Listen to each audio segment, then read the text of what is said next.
Hey guys, this is Dissb.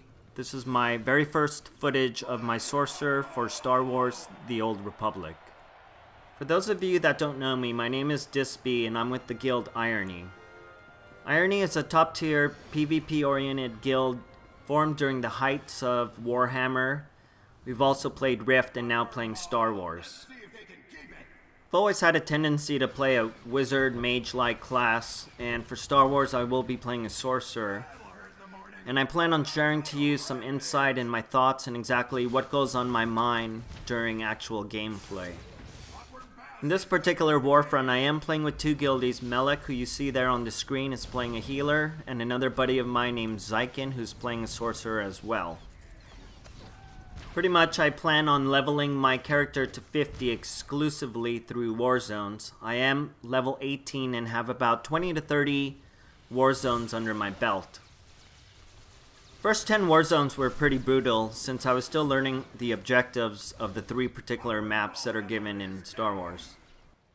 One of the very first things I noticed is the importance of force, which is equivalent to a mana pool. Management of your force is extremely essential to the success of your mages early on, especially when you don't have any way of regaining force. With that in mind, my first 5 trainings went into the middle tree, which is the lightning tree, and I went 3 points into a 9% reduction in force cost, and also 2 more points to increase my force by 100. I felt that was really important, and from there I'll be moving on to the right tree, which is the madness tree. Now there's 2 reasons why I'm initially gonna train on the madness side. The first one is very obvious and apparent in all the war zones I've done. Is, for those of you that don't know me, I do like to play at maximum range, and whenever I get caught casting something and the guy moves out of range, my spell doesn't go off. In Rift it was a little different because if you can get your spell off and they started backpedaling, your spell would still go off. In this instance, it makes your spell not even cast, which is a huge letdown. Second reason I want to go up that tree is to pick up the dots.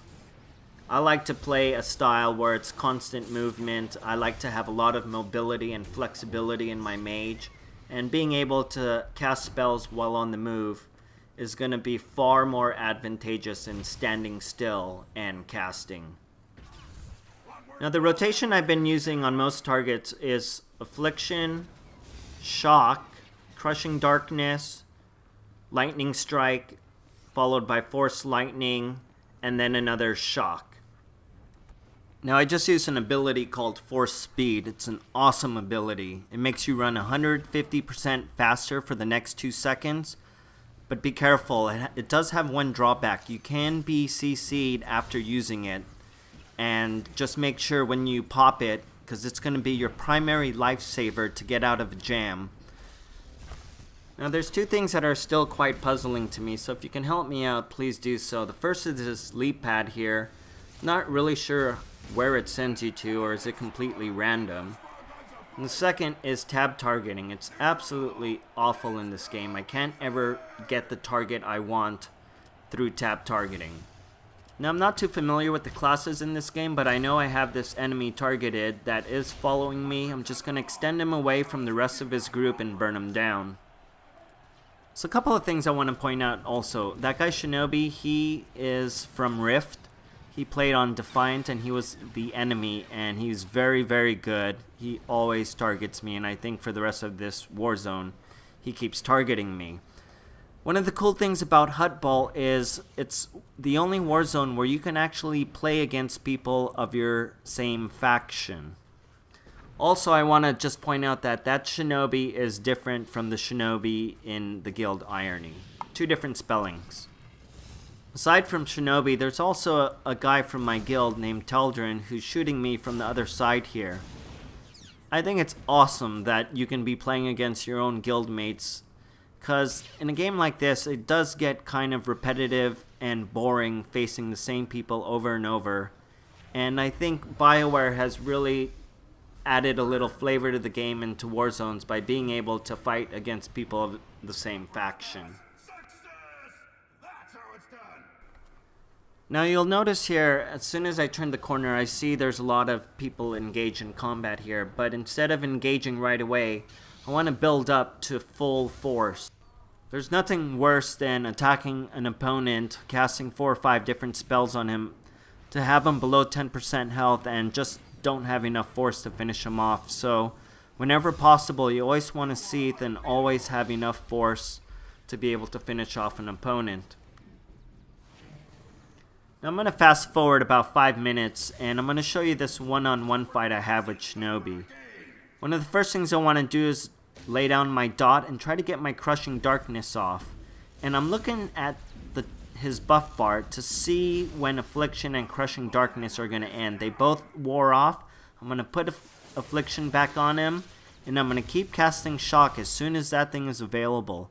Even though it uses a lot of force, that thing hits like a truck, so you always want to get that off as soon as you can, and it does have a relatively low cooldown on it. Once again, I'm going to go over my rotation, and Shinobi is going to be the victim again here. It's Affliction, Shock, Crushing Darkness, Lightning Strike, Force Lightning, back to Shock.